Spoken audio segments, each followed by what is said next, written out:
A year ago, I reviewed Tales of the Jedi, so I felt like it was fitting for me to also do a review of Tales of the Empire, the, I guess, sequel to Tales of the Jedi. It was 6 episodes, 2 story arcs, dropped on May the 4th on Disney Plus, following Morgan Elsbeth. You've seen Morgan Elsbeth in Mandalorian, as well as the Ahsoka series, and then Bariss, who was a Padawan and a friend of Ahsoka's in the Clone Wars. And Morgan Elsbeth's I was okay with. I thought it was nice backstory for Morgan. She was a Night Sister. We see the attack on the Night Sister by General Grievous and the droids, and how scary General Grievous could have been in the Clone Wars. I mean, he was scary at times, but sometimes it felt like he was comic relief. By the way, I am going to do spoilers. So we're just going to go into spoilers. If you haven't watched Tales of the Jedi or Tales of the Empire, I highly recommend you do before you watch this review or my previous review. Just letting you know right now. But yeah, I would say that the things I liked about Tales of the Empire was the animation was really good. Apparently there was also some like matte painting and practical effects that were used as well. That looked awesome. He was scary at times in Clone Wars, but there's also moments where he didn't feel as scary. But this time around, yeah, General Grievous was scary as he was slaughtering Night Sisters, including Morgan Elsbeth's mother. And Morgan wasn't exactly a nice person either. She quickly turned to the dark side, but then again, the Night Sisters have always kind of leaned to the dark side with a few exceptions. But Morgan, I guess this was good to show her point of view, like where she ended up, ended up being magistrate of what, Corso? I think that was a planet she ended up being magistrate on, and how badly she treated the people. And once again, the New Republic proved to be a joke. And in one of the time periods, she actually gets to meet Pelion as well as Thrawn. And so that stuff was okay. I guess it was good filler backstory for Morgan Elsbeth to see her point of view and who she is as a character. And it does work with what we know about her from Mandalorian as well as Ahsoka. But yeah, she obviously has a dark path that led her to Thrawn. The part that I kind of like scratched my head at was her being the one that had the idea for the TIE Defenders. Now, the TIE Defenders go all the way back to the 90s in LucasArts with the TIE Fighter game. At the end of the day, I guess it works. The dots do connect together because of the fact that you have Thrawn involved with the TIE Defender program in Rebels, and somebody had to be the one who was the quote-unquote brains behind the TIE Defender program, and I guess that was Morgan Elsbeth. And obviously, her and Thrawn had a very strong bond throughout her storyline all the way up to Ahsoka. Another thing I liked about these two arcs is you had all 3 Morgan episodes together back to back to back, and then you had all 3 Bariss episodes back to back to back, unlike the Count Dooku and Ahsoka stories in Tales of the Jedi, where they kind of went back and forth, back and forth, back and forth. So overall, I feel like Tales of the Empire did it better than Tales of the Jedi. Now I'm going to spend the rest of this review with my hot take regarding Barriss's story. Now, I understand what they were going for from one point of view. They have the dark path of Morgan Elsbeth, and then they decided to go with a redemption arc for Bariss. But it's called Tales of the Empire, and I would have preferred it if they wouldn't have pulled their punches or chickened out again this time around when it came to Bariss, because they set her up in Clone Wars as a potential villain. Because a decade in the waiting for this storyline to continue after Clone Wars, where, spoilers, she bombed the Jedi Temple, she was demonizing the Jedi, and she killed people. She tried to frame Ahsoka for it. She turned to the dark side and ended up losing a fight against Anakin, which, according to Tales of the Empire, ended up getting her a life sentence. Now, Palpatine was up there presiding the whole time, and you think that Palpatine, also Darth Sidious, would see potential in Bariss as a future Inquisitor, or maybe even one of his very first Inquisitors. We never found out who First Sister was, and I always thought that she would make sense as first sister. And the first part of her story arc in Tales of the Empire seems to be kind of going that way. Not exactly how I envisioned in my head over the past several years. She's in prison. She has a convenient view of the Jedi Temple in the distance, and she sees it on fire on the night that Order 66 was carried out by the Emperor and Anakin. The clones that are guarding her tell her, just be lucky you're not a Jedi anymore. And then Lynn shows up, which was one of the Inquisitors that was featured in the Obi-Wan miniseries. And apparently they have history, Lynn and Bariss.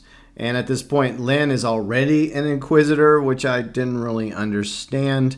And she offers Bariss an opportunity to join the Inquisitors, and two other Padawans get the opportunity, but those two get killed. One dies trying to escape the Inquisitors, the other dies fighting Bariss. Because according to the Grand Inquisitor, we only have room for one in our ranks, which is kind of BS, because they just wanted to show Bariss kill another apprentice so that she could become an Inquisitor, because there's obviously more than one Inquisitor that served the Grand Inquisitor and Darth Vader. Darth Vader does get a cameo, and that was another missed opportunity in my opinion. The fact that you think that Bariss would have sensed Anakin and Darth Vader, and maybe Darth Vader would have had a moment with Bariss knowing their history when he was Anakin Skywalker, and maybe he was the one who decided to give Bariss a chance serving the Empire because he saw the dark side in her when he fought her previously during the Clone Wars. But no, just a quick Darth Vader cameo,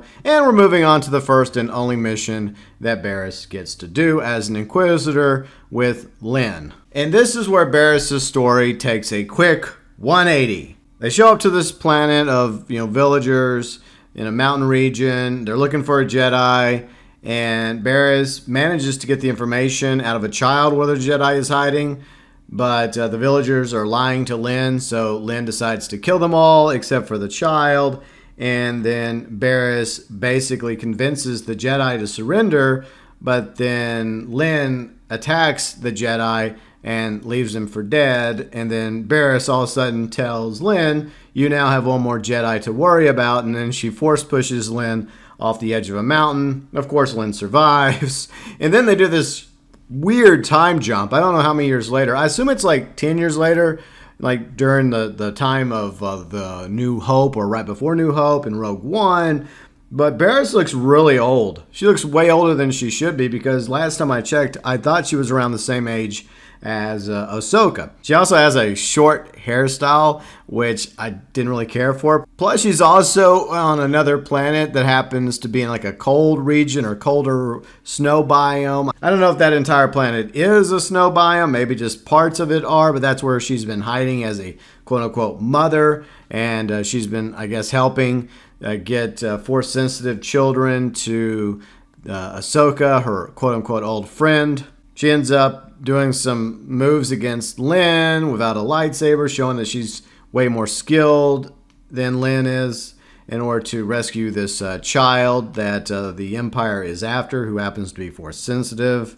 And Lynn does stab Bariss, but then Lynn also pulls a quick 180 and ends up regretting stabbing Bariss. And so now you have not just one, but two people on a path to the dark side that have decided not to go down the dark path, even though Lynn has gone much further down the dark path since the last time her and Bariss crossed paths, 10 plus years ago. And I'll say one thing, fuck YouTube recommended, because on the morning of the 4th of May, I was browsing through YouTube, as I normally do, looking for something to watch, and I was not looking for anything from Tales of the Jedi. But sure enough, some asshole fellow content creator who only cares about views had a thumbnail of Bariss being stabbed or laying, I think she was laying dead or dying, and the title said The Death of Bariss. So I got kind of spoiled there, even though I don't think Bariss is actually dead, because people seem to survive lightsaber stabs now. Shame they didn't tell Qui-Gon that back in episode 1. But there are those out there that have tried to justify the story arc for Bariss. And at the end of the day, what my opinion is doesn't really matter, because it's not canon and Disney, Star Wars, Lucasfilm have the final say as to the direction their characters go. It's just disappointing that you had set up a character that would have been a good antagonist, a good villain in the Star Wars universe, and it was wasted. And for the record, I like Bariss. I just think that where they left her in Clone Wars opened the door for so much more potential for the character going down a dark path, instead of this quick last second 180 turn back to the light. And it's not the first time they've done this. They did it previously with Reva, another Inquisitor that we got introduced to in Obi-Wan. Instead of allowing her to be a full-fledged antagonist, of course we can't have her be a villain or be killed as a villain. She has to turn back to the light as well. And that also happened years ago in the EA Battlefront 2 story with Iden Verso. She was like an Imperial Commando, right?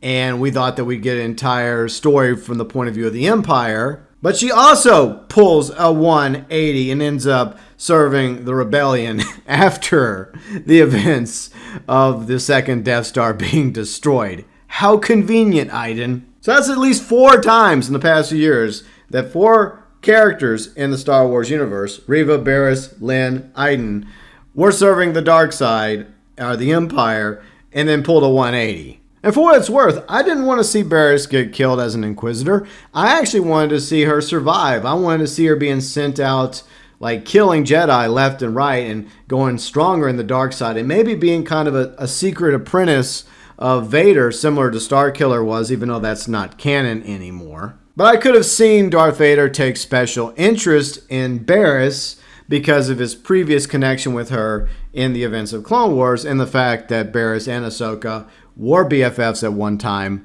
until Bariss turned to the dark side. It's a shame because I did feel like on one hand Tales of the Empire was a little bit better than Tales of the Jedi, but the same thing applies here.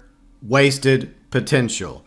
Filler story from Morgan Elsbeth that probably most people didn't really care for. And while there are plenty out there that liked the story arc that Disney took with Bariss in these 3 episodes of Tales of the Empire when it comes to her arc, I'm one of those Bariss fans that wanted to see her be a unredeeming, dark side wielding, unrepentant, fully fledged villain who had grown to absolutely hate and despise the Jedi. They could have set her up as a great antagonist post-original trilogy in the story that they've been currently focused on with Mandalorian and Ahsoka and the movies that are eventually coming out. We could have saw Barriss's point of view in the 3rd arc of what her life is like post-Empire, but the reality is that's not the Bariss that we ended up getting from Tales of the Empire.